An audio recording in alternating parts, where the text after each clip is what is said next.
23वां question देखिए, कोई व्यक्ति एक घूमते हुए प्लेटफॉर्म पर खड़ा है। उसने अपनी दोनों बाहें फैला रखी है।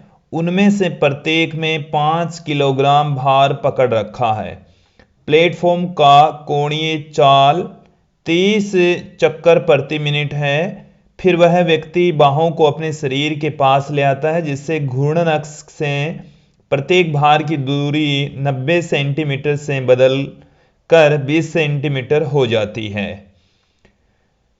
प्लेटफॉर्म सहित व्यक्ति के जड़त्व आघूर्ण 7.6 किलोग्राम मीटर स्क्वायर ले सकते हैं। देखिए क्वेश्चन के अंदर दो स्थितियां बता रखी है कि जो व्यक्ति है प्रारंभिक स्थिति में इस तरीके से खड़ा है, एक घूमते हुए प्लेटफॉर्म पर दोनों हाथों में यहां पर दो द्रव्यमान ले रखे हैं। एक द्रव्यमान यहां पर है, एक द्रव्यमान यहां पर है, और इन द्रव्यमानों का जो मान है वो 5-5 किलोग्राम है।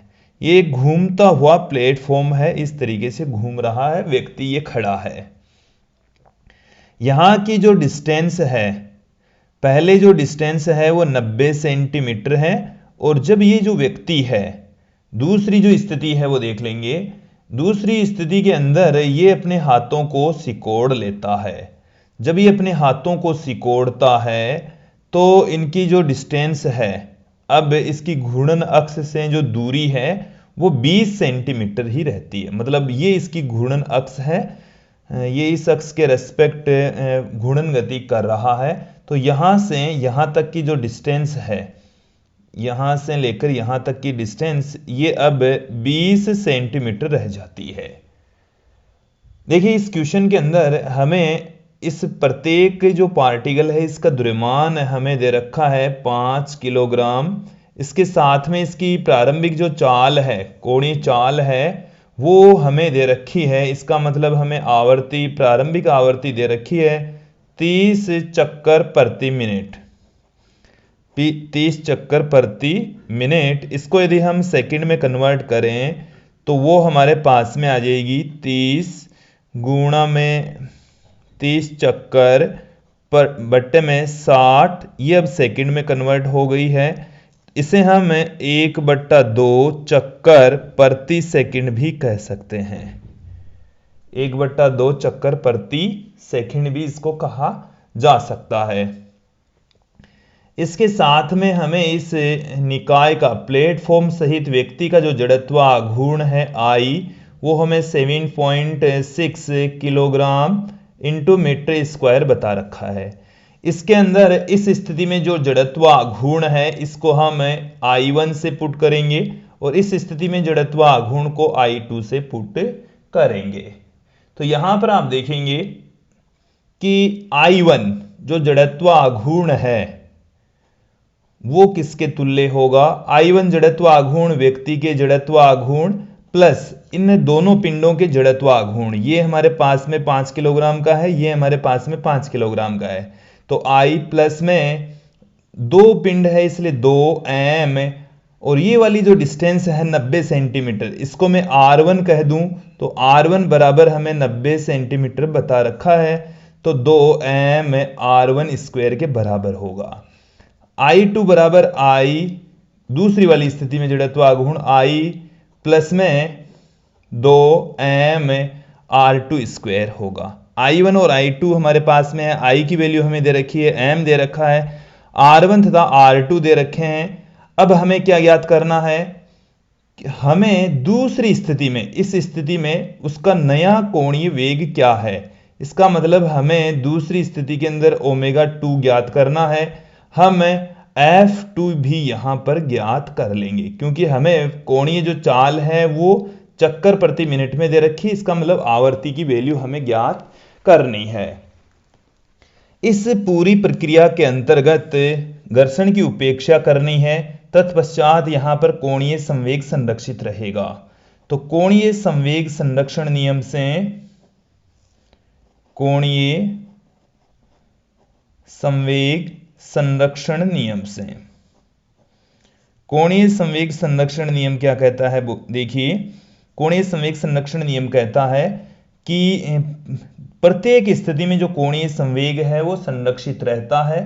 तो पहली स्थिति में जो कोणीय संवेग है वो I1 ओमेगा 1 L बराबर I इंटू ओमेगा से लिखा जाता है कोणीय संवेग को। तो पहली स्थिति में I1 ओमेगा 1, दूसरी स्थिति में I2 ओमेगा 2। हमें ओमेगा 2 की वैल्यू फाइंड आउट करनी है। तो I1 अपॉन में I2 इंटू में ओमेगा 1। ओमेगा 1 को हम पुट कर सकते हैं 2 पाई f1। तो 2 पाई f1 इंटू में I1 की जो वैल्यू है वो है I प्लस में m r1 square upon I2 की जो वैल्यू है वो है I plus 2 m r2 square. ये हमारे पास में इनकी वैल्यूज है। इसके पश्चात हम देखेंगे, इसका मान ज्ञात कर लेंगे यहां से।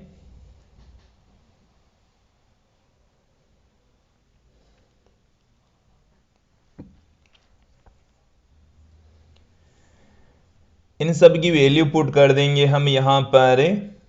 तो ओमेगा 2 बराबर 2 पाई f1 की वैल्यू हमारे क्वेश्चन में दे रखी है, वो दे रखी है 1/2। अब यहां से आप देखेंगे I की वैल्यू हमें क्वेश्चन में दे रखी है 7.6 प्लस 2 गुणा में 5 और R1 की वैल्यू हमें 0.90 सेंटीमीटर, तो उसका स्क्वायर कर देंगे। दूसरी स्थिति में I का मान तो उतना ही, M भी उतना ही, R2 की वैल्यू अब 20 सेंटीमीटर है तो 0.2 का स्क्वायर। यहां से इसको हम कैलकुलेट करेंगे तो 2 से 2 कैंसिल हो गया, पाई रह गया।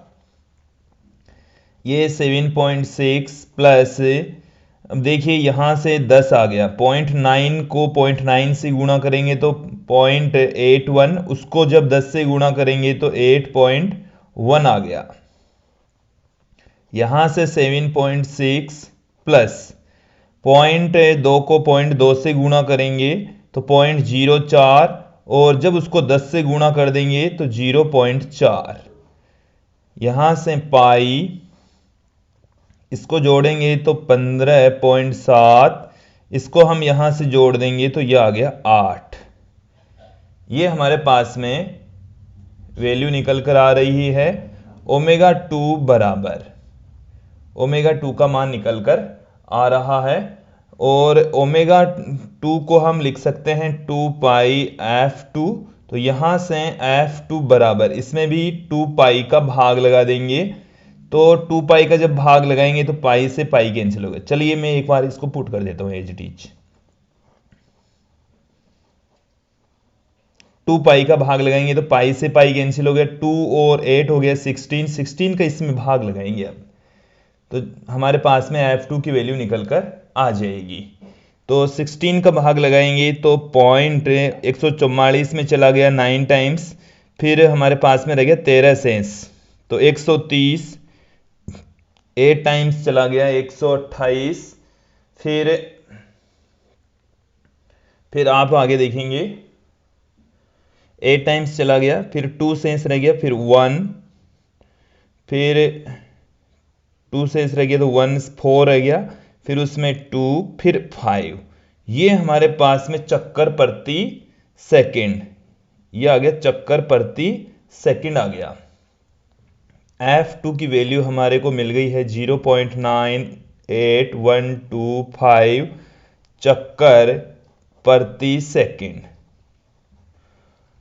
f2 मिल गया, हमें उसका नया कोणीय वेग ज्ञात करना था जो कि हमने यहां पर फाइंड आउट कर लिया है।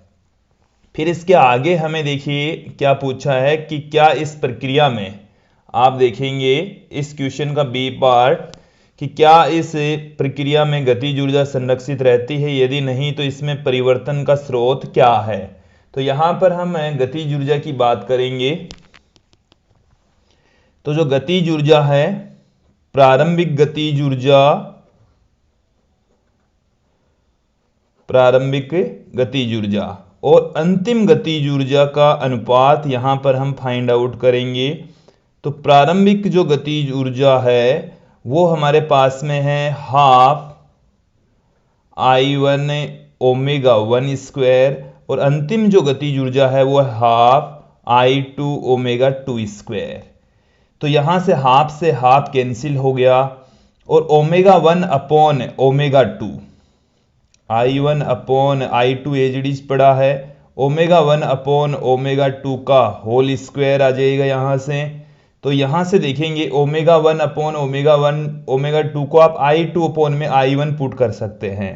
तो I1 अपॉन में I2, यहां से ओमेगा 1 अपॉन में ओमेगा 2, यहां से निकलेगा I2 अपॉन में I1, I2 अपॉन में I1, इसका स्क्वायर करेंगे तो I1 एक कैंसिल हो जाएगा, I2 भी एक कैंसिल हो जाएगा, तो I2 अपॉन में I1 बचेगा, I2 अपॉन में I1 बचेगा।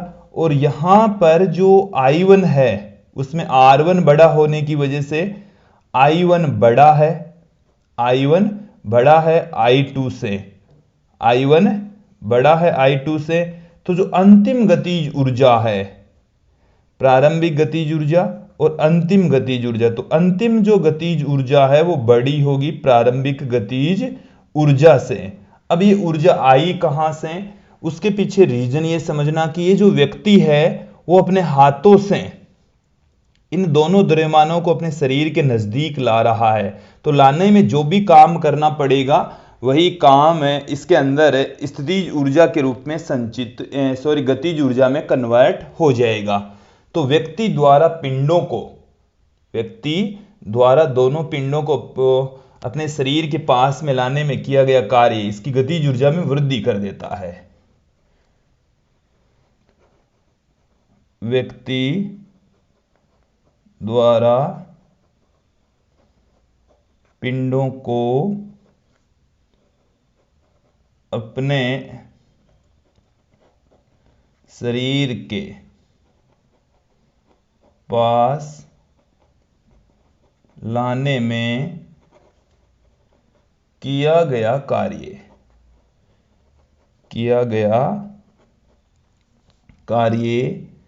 उसकी गतिज ऊर्जा में वृद्धि कर देता है। गतिज ऊर्जा में वृद्धि कर देता है। तो गतिज ऊर्जा में वृद्धि हुई, उसके पीछे रीजन है कि व्यक्ति अपने हाथों को जो फैले हुए थे उनको जैसे ही पास में लाता है तो गतिज ऊर्जा में वृद्धि हो जाती है। तो ये था हमारे पाठ्य पुस्तक का 23वां क्वेश्चन।